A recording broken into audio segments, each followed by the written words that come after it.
Nuit, maintenant, nuit profonde. Jérusalem dort sous la lune pascale, dans la pureté et la douceur de l'avril. Jésus et les siens n'ont pas voulu rentrer à Béthanie, parce qu'il est tard. Dans un enclos planté d'oliviers qu'on appelle Gethsémané, ce qui veut dire pressoir à huile, ils se sont installés en plein air, il fait si doux. L'endroit appartient à quelques amis du maître, peut-être les parents du jeune Marc, celui qui deviendra plus tard l'évangéliste. On entend chanter sur les rochers l'eau vive du Cédron. Très haut, sur les murailles, les sentinelles romaines se répondent à cris rythmés. « Installez-vous ici, a dit Jésus à ses disciples. Moi, je vais aller un peu plus loin pour prier.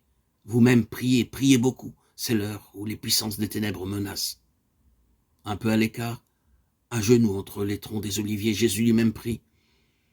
Il a dit encore à 3 des apôtres, Pierre, Jacques et Jean, « Mon âme est triste jusqu'à la mort. » Que se passe-t-il donc? Voyez-vous, c'est là peut-être la scène la plus bouleversante de tout l'évangile.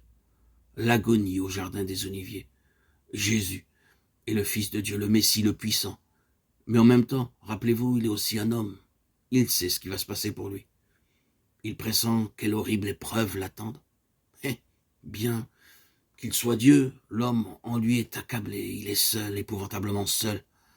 À quelques mètres de lui, les apôtres se sont endormis, pauvres gens, cédant à la fatigue, incapables de faire l'effort de veiller avec leur maître. Et dans un cri d'angoisse, Jésus implore son Père, « Père, si cela est possible, et à vous tout est possible, écartez de moi ce calice. Ne me forcez pas à boire jusqu'à la lie l'affreux breuvage de souffrance et de torture. » En même temps, une sueur perle sur son visage décomposé, en grosses gouttes semblables à du sang. Mais aussitôt se reprenant, « Pourtant, Père, ajoute-t-il, s'il faut que je boive l'affreuse coupe, j'accepte. Que votre volonté soit faite, et non la mienne. » Voyez, que dit-il? Le Christ. Même en ce moment où son corps d'homme est terrifié et tremble d'horreur, il répète, que votre volonté soit faite.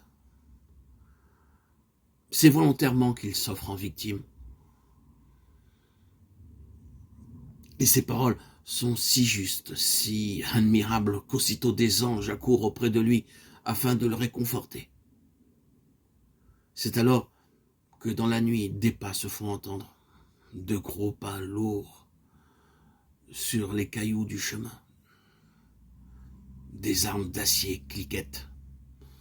On aperçoit la lueur de quelques torches. Quel est donc ce cortège qui descend de la ville? Que valent ces valets et ces policiers armés d'épées et de gourdins?